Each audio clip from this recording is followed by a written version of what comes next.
and I noticed the system was not there. I've got 2 of those. After all my effort to take an adventurous route to Defensores del Chaco National Park, I was strongly advised to turn around. No, unfortunately not. Then I discovered the park is closed indefinitely, after recently a visitor got lost and died of dehydration. Welcome to the Green Hell. Hello everyone, I am René Baars. Welcome, and I'd love for you to join me on my South American exploration. Last night after a long drive I fell asleep, and around 9:30 I thought, well, let's get some crackers out of the car. And then I noticed that a red light on top here was burning, which it shouldn't. And then I opened the door, opened the latch, and I noticed the system was not there. The system was there at the bottom. I pulled it up a little already. I switched everything off and went to bed. It was dark and I couldn't do anything anyway. It is difficult to see, but things are becoming more clear actually. I disconnected the water pump again, and I also disconnected the heater. That gave me a bit of space to move this even a bit further aside. And I can see that all connectors are loose and bent and hopefully not broken. What a mess. Got this one. I've got 2 of those.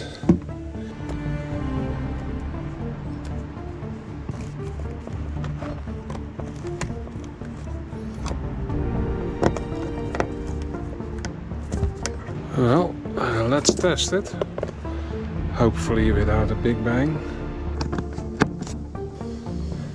Yes, I feel proud of myself. I've got the 220 back behind the driver's seat in the car. Now let's check back in the camper. No, unfortunately not. But we're halfway. I got a brainwave. Unfortunately, that brainwave hit me only after I had put everything back together. I've got now 220 in the back of the camper. But I lost it in the car.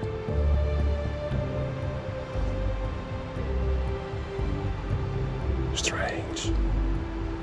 So I have to get this out again.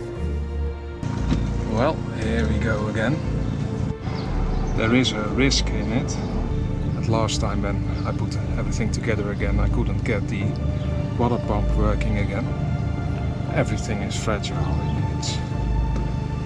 It got seriously hit and bent and broken and everything when the Victron came down.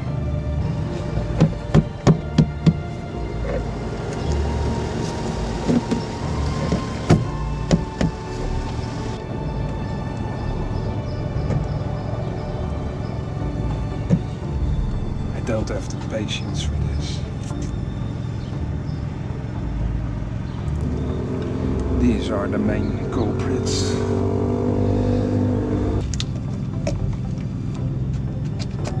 Got it working, but I cannot do this every day.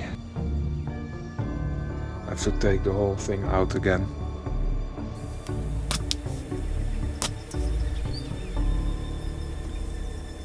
I've been to the tourist info in Philadelphia to find out when the park might reopen and learn about small alternatives.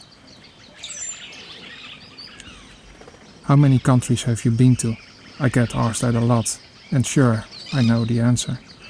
But I don't always want to give it, because travel was never about proof. Not about showing off how far I'd been, or how tough the journey looked. I've seen this again and again in the travel world. The subtle pressure to prove yourself by how far you've gone. The constant comparisons, the unspoken competition. The road status game. How many countries? How many continents? How much off-the-grid gravel can you claim? It is like carrying an invisible scorecard in my pocket. Did I climb Kilimanjaro barefoot? Survive an Amazon storm that never ended? Sleep under the stars with noisy mosquitoes? Got lost on a trail with no map? Cross a river on a rickety bridge? Wake up to a dawn chorus of howler monkeys?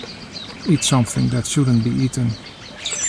How many hours on a bus from hell? I've caught myself playing this game, trying to outdo my last adventure, trying to prove I'm still on the move, still pushing further.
With some help, I discover auto electronics. The main issue turns out to be the digital multi-control unit. The circuit board is repaired and also the 220-volt sockets, water pump and heater connections. And here I feel the quiet question: who am I when no one's watching? No selfies, no badges.